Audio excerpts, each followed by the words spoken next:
Thanks for the question. What gave it away that I was Muslim? Because It's my smile. It's my smile. I know. Miriam, maybe because I'm also Muslim, so I did face, not exactly, but then like 10 to 20%. Yeah. Definitely there's been a change being a Muslim woman within Australia. So for those that don't know, I've lived in Australia since I was 6 years old, and I was born in London. And as Jane was telling me before, it's really hard to say I speak English well because, I was born in an English country and my parents speak English. And I have to say, over the years, especially after September 11 and so forth, there's been, quite a bit of backlash against Muslim women. So people will not serve me in the shop or shout something in the street or talk to me, and I'm quite oblivious to the whole thing. Lots of people around me see it, but I'm quite oblivious. So unless someone is saying, Miriam, I don't like you because you wear a scarf on your head and go back to where you come from, which, believe it or not, people do, but unless they're doing that, I'm quite oblivious to the whole thing. But since the kind of horrific incidents in the Lindt-Cafe, somehow it's changed for me as a Muslim woman, and I know for other Muslim women as well.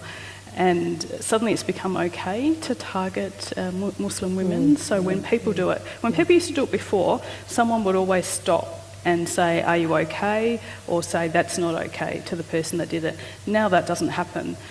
So now it seems to be much more okay for, and it's generally a man, so for a man to be abusive to me in the street or whatever, or wherever it happens to be, in a shop, on the street, wherever, and somehow that seems to be okay now, and it wasn't before. And that's changed. That's absolutely changed for Muslim women. And I know many Muslim women, many of my friends, who, they have to drive their kids to school now because their teenage kids get abused on the bus or on the train or wherever by, again, mainly men, and they don't want them growing up like that. And I also know certain people that won't go to the supermarket or won't go out. It doesn't bother me. And in fact, it only happened yesterday when I was speaking at a function, and when I was walking back to my car, these kids, well, not even kids, adults in a car,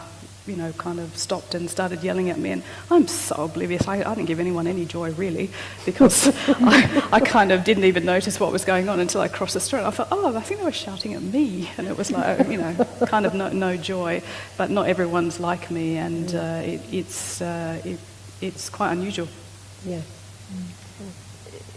Could I be permitted to follow up, because I'm sure you've dealt with this? What do you think about the way the French government's dealt with the headscarf?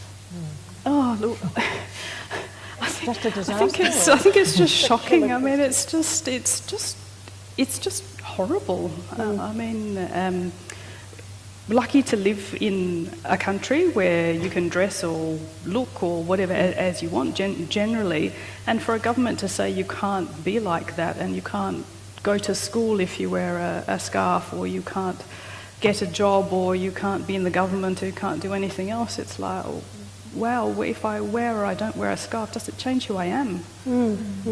I still believe what I believe, and it's an extraordinary thing. And comments from governments, including our government, which can be incredibly divisive.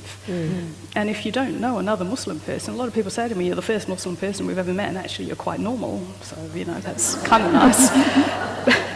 But comments from a government or political leadership, which becomes, which are very divisive, whether it's France or Australia, make it harder for someone who's reasonably normal and just contributes to society.